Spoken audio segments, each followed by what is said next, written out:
I brought a friend down with me on the Welsh leg of the Sunday Times tour of British beaches. Got to Castle Beach, I said, this is the one.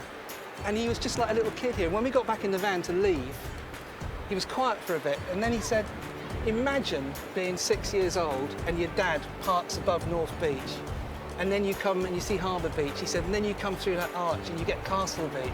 And this is a 57-year-old man with a shaved head, like that, talking like a little kid. And I thought, that's it. That is absolutely it. So we stopped the van and we came back and did it all over again.